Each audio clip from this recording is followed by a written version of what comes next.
Korang tahu tak, dulu British pernah panggil kita Barbaric Borneo? Ya, betul. Bayangkan, masa penjajahan dulu, diorang datang sini dan tengok cara hidup orang kita, terutama kaum Dayak. Terus label kita barbaric, liar, tak bertamadun. Kenapa? Jom ikuti perkongsian kami. Gelaran Barbaric Borneo yang pernah diberikan oleh British kepada Pulau Borneo pada zaman penjajahan, terutamanya pada abad ke-19, adalah suatu gelaran yang penuh dengan pandangan prejudis. Dalam benak para kolonialis, Borneo diasosiasikan dengan keganasan dan kebarbaran, terutama berkisar tentang masyarakat asli, terutamanya kaum Dayak yang terkenal dengan amalan mereka yang unik, namun sering disalah tafsirkan. Mari kita bawa diri kita ke dalam suasana hutan hijau yang lebat, di mana penduduk asli Borneo menjalani kehidupan yang penuh makna dan tradisi. Satu daripada amalan yang paling menonjol adalah pemburuan kepala, yang merupakan sebahagian daripada kepercayaan dan budaya kaum Dayak. Bagi mereka, ini bukan sekadar satu ritual. Ia adalah lambang keberanian dan kedewasaan, satu cara untuk mendapatkan kuasa spiritual. Namun di mata British, amalan ini dipandang sebagai sesuatu yang kejam dan tidak beradab. Betapa berbezanya cara kita melihat tradisi dan budaya. Apa yang bagi satu pihak adalah cara untuk menghormati warisan nenek moyang, bagi pihak lain dilihat sebagai keganasan yang menakutkan. Namun, kehidupan di hutan Borneo adalah lebih dari sekadar pemburuan kepala. Kaum pribumi yang seringkali tinggal di rumah panjang yang megah dan bergotong royong meraih hasil alam, mempunyai cara hidup yang intim dengan tanah. Mereka memahami kitaran alam, menghormati hutan yang memberi mereka kehidupan.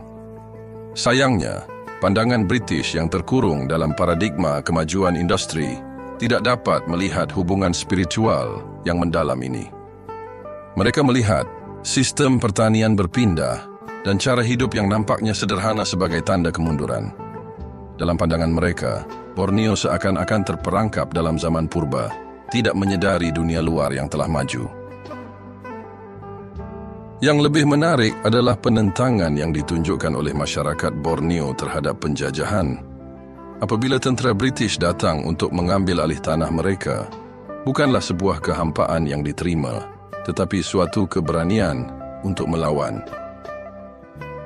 Kaum Dayak dan orang Melayu pesisir berjuang mempertahankan tanah dan tradisi mereka. Namun, percubaan mereka untuk melestarikan cara hidup sering disalah tafsir sebagai keganasan, memperkuat kesan negatif yang telah sedia ada di fikiran para penjajah. Dari sudut pandang masyarakat, mereka bertindak sebagai pelindung warisan dan budaya, bukan sebagai penyerang yang tidak beradab. Keterasingan British terhadap budaya dan adat tempatan juga memainkan peranan penting dalam membentuk misi kolonial mereka. Dengan sikap etnosentrik yang menjadikan budaya barat sebagai kayu ukurnya, mereka seringkali menjumpai kesulitan untuk memahami keindahan dan nilai yang terkandung dalam tradisi tempatan. Setiap amalan yang berbeza daripada cara hidup mereka sendiri dianggap sebagai cetek dan tidak berlandaskan nilai-nilai yang betul.